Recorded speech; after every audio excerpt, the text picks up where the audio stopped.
One thing I wish I knew more about was Jesus' humanity. You know, in the Gospels, we learn a lot about his divinity, but not anywhere near as much about his humanity. You know, if you read the Gospels, you get the sense that Jesus didn't have a sense of humor.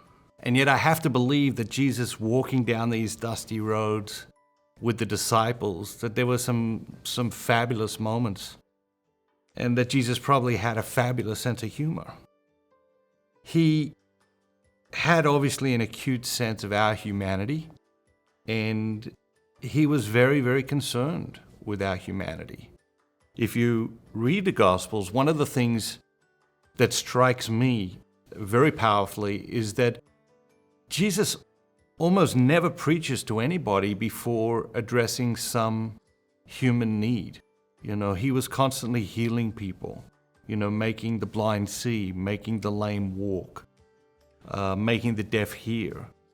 And he was constantly feeding people all the time. And he would take care of these human needs. He would address these human needs before he would preach to them. And I suspect in large part that's because human beings, when we have a great human need, it's very hard for us to see beyond that human need. I would suspect it's very difficult to preach to a starving person. Someone who's starving, someone who's really hungry, is obsessed with their starvation. They're not interested in words. They're not interested in preaching. They're not interested in some profound message. They're interested in, okay, where can I find some food? Where's my next meal coming from? We all have a form of starvation.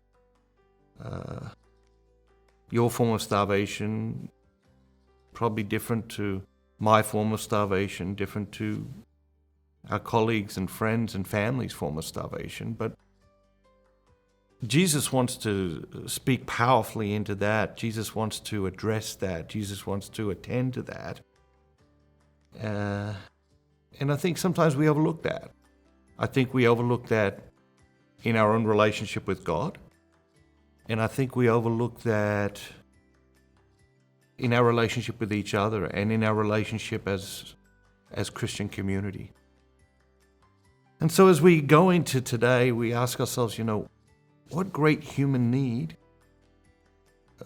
do we need Jesus to attend to in our lives? Do we want Jesus to address in our lives? Are we hungry and yearning for Jesus to help us conquer in our lives?